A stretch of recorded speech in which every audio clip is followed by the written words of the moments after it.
Hi guys, it's Susan from Susan Makes Jewelry and More. I have a question for you. How would you like to take an ordinary pen like this or like this and turn it into bees? Look at these gorgeous pens.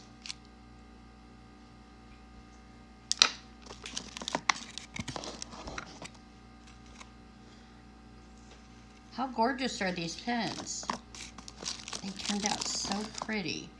These are my first attempts, but they're actually quite easy to do.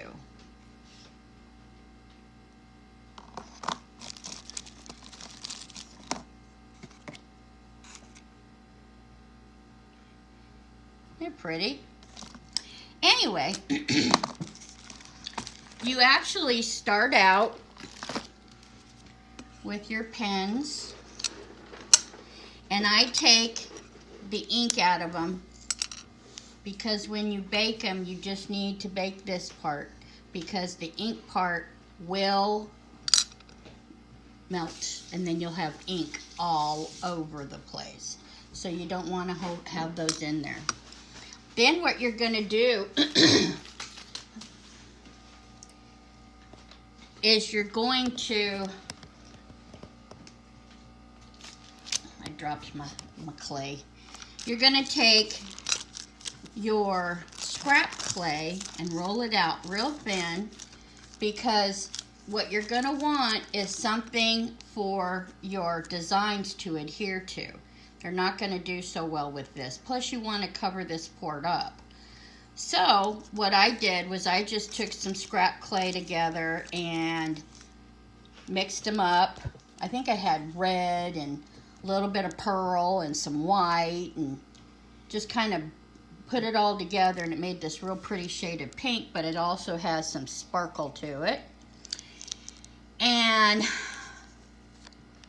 you roll them up and they look just like this. Now, like the black pens, the ink goes down here at the bottom.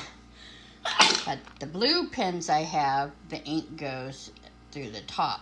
So I had to leave the top part open. I tend to leave the top open for even the black ones too, because then you'll know what color ink you have in your pen.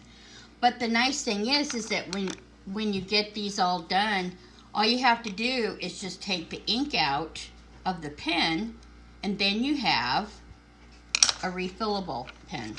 That's the nice thing about it. So what you'll do is you'll gently wrap this around, and I think I did this on the second lowest on my pasta machine. Or you can take your roller and just roll it out as thin as you like. There's a couple of times, this one right here, you can see the little excuse me, bubbles or handprint marks. That's because the clay, you can even see it from the end. You can see how thick the clay was on this particular one. So it's like every time you pushed on it, it created another mark.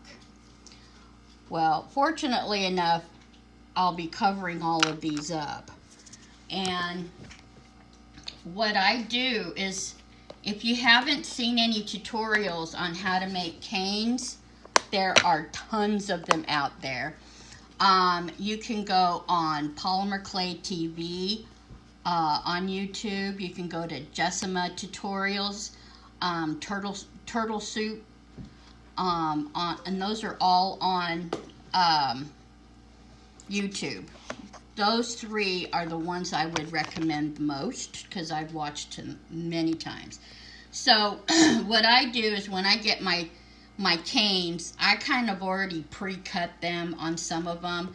So I have them all separated in these little guys here because sometimes I'll cut too many and I just put them in these little containers.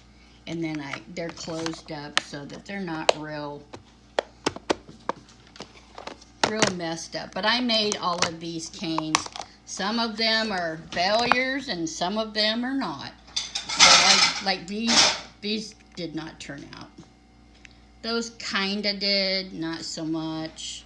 These didn't turn out as good, but this one okay. That one turned out. That one's good. You know, you can tell which ones you like and which you don't. But I have like a bunch of these with my canes in them. So after that, you're going to, where's my little thing? You'd think I'd have this all set. What I do after I get the clay on top of the, on the pens, I make little cardboard things like this, and then you can put them in the oven on this. Now I use a little toaster oven that I got at the secondhand store, so that if something happens to it, it's no big waste. And I don't like smells from the clay getting on our food, so that's why I wanted to do a separate oven to bake my clay with. So what you do after, and I just put this on at the recommended temperature for the clay, and I'm pretty sure this is Sculpey 3 clay. I put it at the desired temperature, and I only put it in for about 20 minutes. And it hardens up the clay so that you have a base to work off of. So then what you're going to do is you're going to choose the canes you want to do, and make sure that they're not really, really thick slices. And then you're just going to cover your pen as much as you want it covered. I've done some where I covered every square inch of the pen. And like this one, I chose the canes that would be good with the pink background. And then I did another one pretty much similar where I did the same thing, but I covered a little bit more real estate on the pen. And these, what I do before I put them on, I usually use this Bacon Bond, and I just smear it all over the outside of the pen. And then it's a real thin coat on this part, and then you just cover your pen with as many or as little that you want, and then you're going to put them back in the oven on the little baking tray with the little cardboard, and then you're going to put them in back in the oven for at least another 20, well actually you're going to put them in for about an hour just to make sure everything is set. Then after it's all done, then what I do is I'll take a glaze or anything to put on top of them to give it a little sheen or something like that. So when I get this batch finished, I'll show you what we got. I'll be back in a little while.